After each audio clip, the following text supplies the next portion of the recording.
Tuan dah belanja duit dah habis, gaji dah habis, tabungan dah habis. Tiba-tiba tuan dah tak ada dah sumber. Tiba-tiba teringat, ada cincin emas satu. Boleh jual tuan-puan waktu kecemasan. Emas itu mudah untuk dibawa tuan-puan. Compare tu tanah dan rumah. Kalau tuan-puan dah ada banyak rumah, tuan-puan dah ada banyak tanah, tapi tuan-puan tak ada emas, tuan kena ada emas. Sekarang saya berada dekat Ipoh. Branch Public Good besar tuan-puan. 2 kedai digabungkan yang mana kita ada Public Good dan Easy Jewel. Easy Jewel tu adalah Public Good Jewelleries. Public Good Jewelleries dekat sana tu. Okay, so bila kita menyimpan emas ni tuan-puan, kita dah simpan emas dalam apps Public Good ni, kita boleh physicalkan yang tadi tu. Tuan-puan nak keluarkan gold bar, dia ada dalam bentuk petak-petak. Tuan-puan nak keluarkan dinar, dia dalam bentuk yang bulat-bulat. So senang sangat kan. Anything yang tuan-puan suka, tuan-puan boleh keluarkan. Tak ada masalah. Sekarang cara nak keluarkan dia macam mana?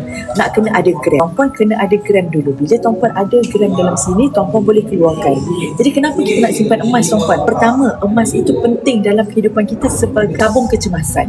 Bayangkan tuan-puan dah belanja duit dah habis, gaji dah habis, tabungan dah habis. Tiba-tiba tuan-puan dah tak ada dah sumber. Tiba-tiba teringat, ada cincin emas satu. Boleh jual tuan-puan waktu kecemasan. So mungkin tuan-puan, emas itu mudah untuk dibawa tuan-puan. Compare tu tanah dan rumah. Kalau tuan-puan dah ada banyak rumah, tuan-puan dah ada banyak tanah, tapi tuan-puan tak ada emas, tuan-puan kena ada emas. Tuan-puan kena daftar dengan saya untuk saya adakan tabungan emas bersama tuan-puan.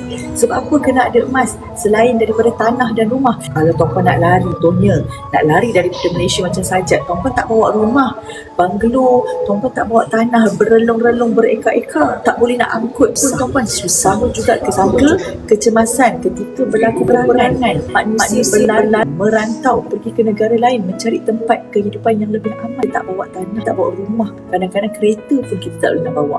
Jadi apa yang kita boleh bawa? Kita boleh bawa emas. Waktu berlaku pergolakan yang berlaku pada institusi kewangan, kebanyakan institusi kewangan akan merudum, merosot ataupun tertutup, ada masalah lah, yang mana kalau kita letakkan semua duit kita dalam akaun, tiba-tiba bank kata tak boleh keluarkan. Jadi bank pun tutup lah sebab dah kena bom sana sini kan. Takkan kita kena ada sedikit dalam bentuk emas. Okay? Jadi bagi siapa yang nak menabung emas, belum ada akaun emas, silakan mendaftar. Pendaftaran percuma je, tinggalkan nombor telefon.